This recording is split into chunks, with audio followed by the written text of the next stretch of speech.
નમસ્કાર, online TV ન્યૂઝમાં હું સુરેશ ઠાકોર આપનું સ્વાગત કરું છું.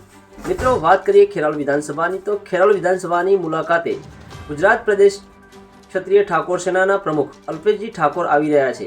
4/2/2024ના રોજ સમગ્ર કાર્યક્રમ ખેરાલુ ખાતે યોજાનાર છે. પ્રજાપતિ સમાજવાડી ખાતે ખેરાલુ ખાતે યોજાનાર છે. જ્યારે સમગ્ર કાર્યક્રમની વિગતવાર વાત કરીએ તો વડનગર ખાતેથી યાત્રા સ્વરૂપે આ કાર્યક્રમ ખેરાલુ ખાતે આવશે અને ખેરાલુ ખાતે પ્રજાપતિ સમાજવાડી ખાતે અલ્પેશજી ઠાકોર સભા સંબોધન કરશે. આવો જાણીએ સમગ્ર વિગતો લલિતસિંહ જોડેથી. ગુજરાત ક્ષત્રિય ઠાકોર સેના મહેસાણા જિલ્લા દ્વારા આયોજિત સ્નેહ મિલન કાર્યક્રમ તારીખ 4/2/2024ના રોજ યોજાનાર છે.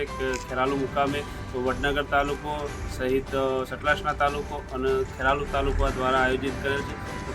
તમામ ગુજરાત ક્ષત્રિય ઠાકોર સેનાના કર્મઠ સૈનિકો, આગેવાનો, ઠાકોર સમાજના આગેવાનોને અમે આમંત્રણ પાઠવીએ છીએ કે તારીખ 4/2/2024ના રોજ આપણા સૌના લોકલાડીલા એવા અલ્પેશજી ઠાકોર અહીંયા ખેરાલુની પાવન ધરતી ઉપર પધારી રહ્યા છે. તો તમામને આવવા માટે જાહેર આમંત્રણ પાઠવીએ છીએ.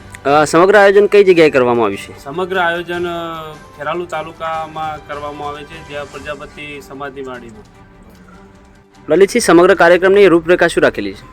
સમગ્ર કાર્યક્રમની રૂપરેખા વડનગરથી બાઇક રેલીનું આયોજન કરેલ છે. સમય સવારે 10 વાગ્યાનો, ત્યાંથી 12 વાગે અહીં આવી અને સાહેબ શ્રી અલ્પેશભાઈ સભા સંબોધન છે.